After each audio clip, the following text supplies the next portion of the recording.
The day has come where I can finally do a test on my new AC unit to see if it can power directly off of the solar.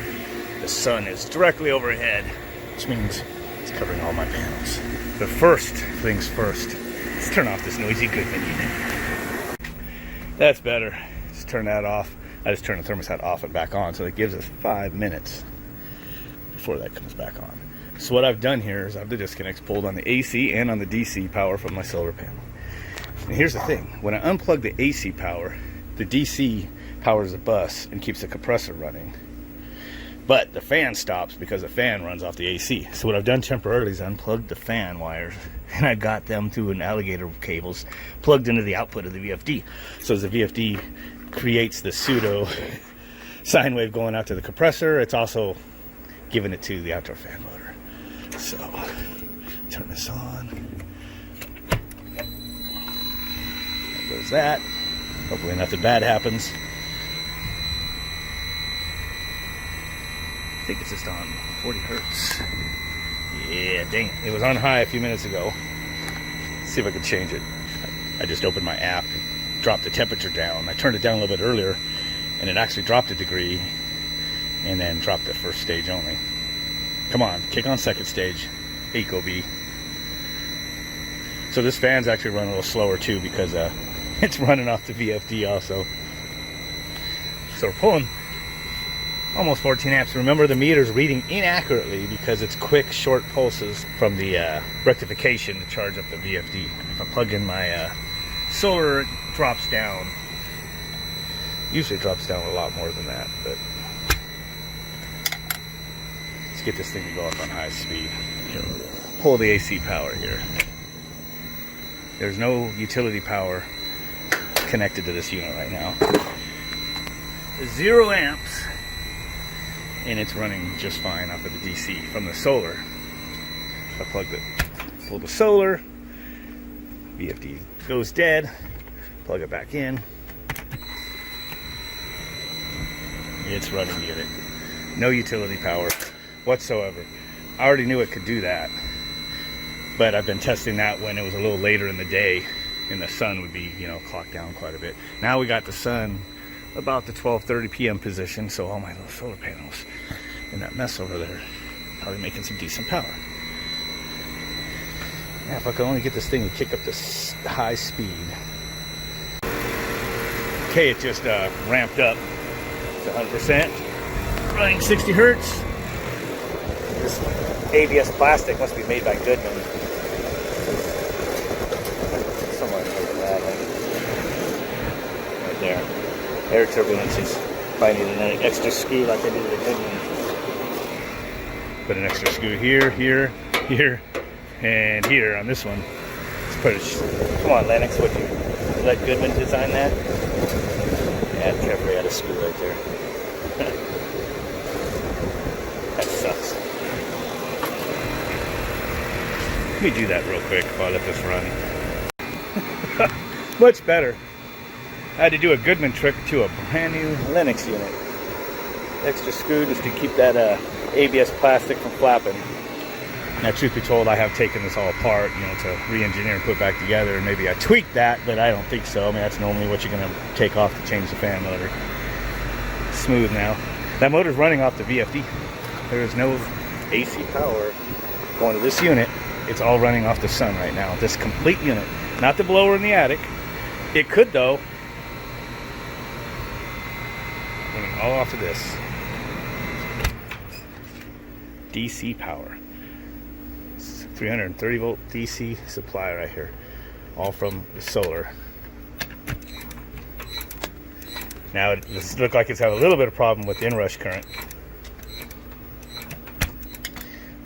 The solar is able to run the compressor, but it's probably just enough. And then when the thing goes to start, with the acceleration time, I set it for like 2 seconds or whatever now, maybe 3. It might sound like it's pretty quick now. It's probably just too much for the solar. I add a couple more capacitors there, paralleled up. It might be able to get that initial start going. So yeah, And if I add any more solar panels, I was thinking of upping the voltage just a pinch more maybe. But that would add 2 more panels, would one to each of my series.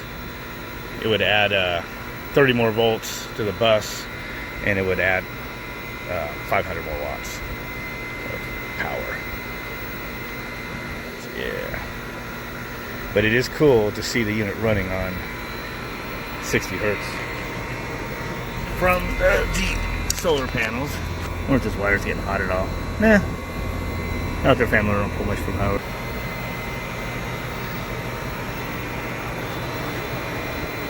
Pretty cool.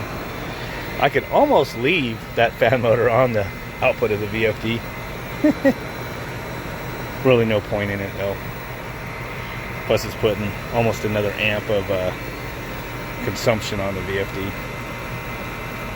Now that is a single phase motor, and it's still using its capacitor, so it's still wired as a regular P split capacitor, you know, motor. It's just on 2 of the output wires. The VFD is happy because it's running a 3-phase compressor, and that's not much of an imbalance or anything to trip the VFD. I just wired it that way just because I knew I wanted the fan to stay running when I pulled the AC power. So when I put this back to normal, I'm going to reconnect the AC motor back to the AC block there. So it goes through the relay and will run like normal. But this is cool. So all the power is coming from my solar. So 60 hertz, 8.6 amps. It's probably got a pretty good load going on. Oh, and the fan motor is plugged into that. Right before I stop this, I'll unplug the fan motor and see if it actually shows that 215 volts. I'm surprised it's not maxed out to 230. Weird. So, alright. Unplug this and see what happens. Yep, it's going. The 0.7 amps from the outdoor motor was definitely being read on that thing. So I think it's pretty accurate on the output. So, yeah, so everything's killed. I'm going to go ahead and wire it back to normal. But yeah, it just proved that this whole condensing unit can run off the solar. Just needs a little bit of help to get it started. I've had it start just fine on the 40 when it was on 40 hertz. So I know it's just because there was a little bit more load now. Maybe also having the other motor also connected in parallel. Who knows?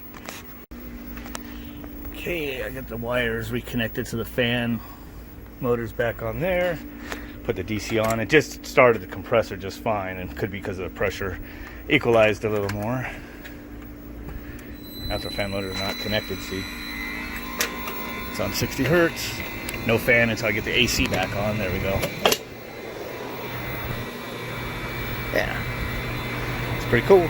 So, yeah, this thing's reading totally wrong as far as what the true actual power draw is. So it's reading amps, but it's reading a very short time period of those amps. So the average, or the true RMS, you know, which is an average basically, is not being read accurately on that meter. I guess chasing a ghost with that problem. Everything's all fine with it. So yeah, I just want to beef up maybe the rectifier. I need to check that out still, just so I don't burn that thing up. I don't want to have to change that unit because I have it sealed so nicely on the inside of all the silicone. So don't want to fry it. So anyway, yeah, another little quick video here. Yeah, we'll turn the noisy unit back on. That's not me, that's the Goodman. Don't forget to like and subscribe and all that stuff. You hear more Goodman noises, and also all the mad scientist experiments I'll continue to